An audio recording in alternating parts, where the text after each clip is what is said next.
Delegation के अलावा आएंगे लोग तो दंगा करेंगे। डेलीगेशन के अलावा कोई ना आए, एक शब्द कोई नहीं बोलेगा। पुलिस और जिला प्रशासन की कार्रवाई से कितनी संतुष्ट हैं आप? जी वैसे मैं बहुत संतुष्ट हूँ। कैसे रोक लेगी पुलिस? कहां से रोक लेगी? देखते हैं कैसे रोकती है पुलिस। उत्तर प्रदेश के गाजीपुर में निशा हत्याकांड को लेकर राजनीति गर्माती हुई नजर आ रही है। आरोप लगाया जा रहा है कि विश्वकर्मा समाज की बेटी का बलात्कार के बाद हत्या कर दिया गया है। हाथरस, कठुआ, उन्नाव और आज गाजीपुर, यह एक पैटर्न है। मणिपुर की बेटी ने न्याय की राह देखते देखते दम तोड़ दिया। ऐसे तमाम आरोप लगाए जा रहे हैं विपक्ष के द्वारा उत्तर प्रदेश की सरकार को।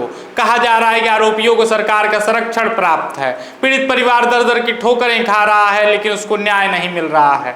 लेकिन यह मामला इतना भी उलझा हुआ नहीं है जितना इसको उलझाया जा रहा है। आपको बता दें कि 15 अप्रैल को निशा विश्वकर्मा का शव संदिग्ध अवस्था में पाया गया। पुलिस का कहना है 112 मृतका के पिता ने फोन कर सूचना दिया कि उनकी बेटी ने आत्महत्या किया है और जब थाने पर तहरीर लिखवाई तो कहा गया कि हत्या हुआ है।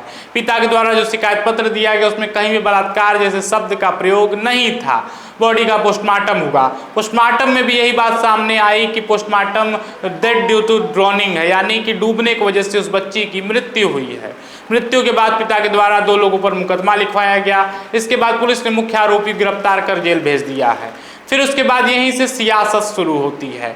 समाजवादी पार्टी के द्वारा एक प्रेस विज्ञप्ति जारी किया गया। प्रेस विज्ञप्ति में लिखा था कि निशा विश्वकर्मा का बलात्कार कर हत्या कर दिया गया है और यहीं से सारा विवाद शुरू होता है। इस पत्र के सामने आने के बाद कटरिया गांव के प्रधान प्रतिनिधि आशुतोष सिंह ने इस पत्र पर कड़ी आपत्ति जताई। बाद में तय हुआ कि समाजवादी पार्टी के 12 से 15 लोग पीड़ित परिवार से मुलाकात करेंगे, लेकिन मुलाकात करने वहां सैकड़ों की संख्या में कार्यकर्ता पहुंच जाते हैं। उस वक्त का भी वीडियो सामने, जिसमें आशुतोष सिंह यह कह रहे हैं कि डेलीगेशन के अलावा कोई गांव के अंदर नहीं जाएगा। यदि पीड़ित परिवार से मुलाकात ही करना था तो फिर क्या आवश्यकता थी इतनी बड़ी भीड़ को गांव के अंदर ले जाने की?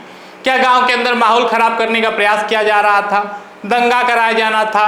क्योंकि पुलिस ने यह बात कही थी कि समाजवादी पार्टी कार्यकर्ताओं की तरफ से पहले पत्थर चले। तो क्या गाजीपुर के अंदर जानबूझकर माहौल खराब करने का प्रयास किया जा रहा है? क्योंकि आरोपी गिरफ्तार हो चुका है, पिता संतुष्ट हैं। यदि व्यक्ति वास्तविकता में पीड़ित परिवार का चिंता कर रहा है तो पीड़ित परिवार से मिलने जाने के लिए भीड़ ले जाने की क्यों जरूरत है?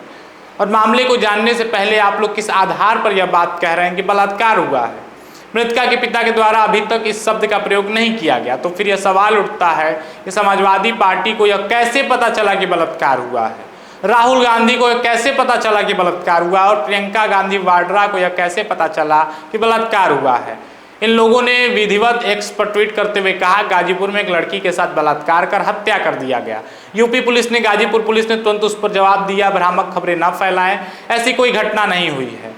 क्या यह 2027 के विधानसभा चुनाव को देखते उठाए जा रहे एक राजनीतिक कदम है?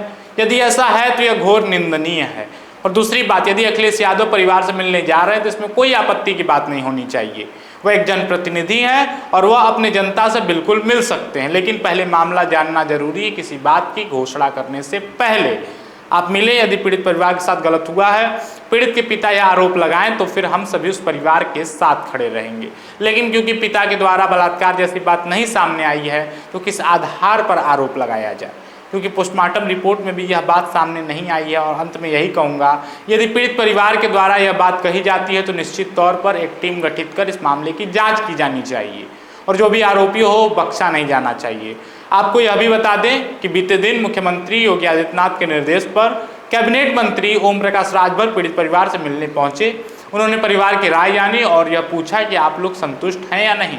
उस वक्त भी पीड़ित के द्वारा, पीड़ित के पिता के द्वारा ऐसा कुछ नहीं कहा गया कि वो नहीं संतुष्ट हैं। उसके बाद परिवार को मदद स्वरूप 5 लाख रुपए का चेक और 1.5 बीघे जमीन के पट्टे का कागजात सौंपा गया। अब इस खबर पर आप सभी क्या विचार है हमें कमेंट करके जरूर बताएं।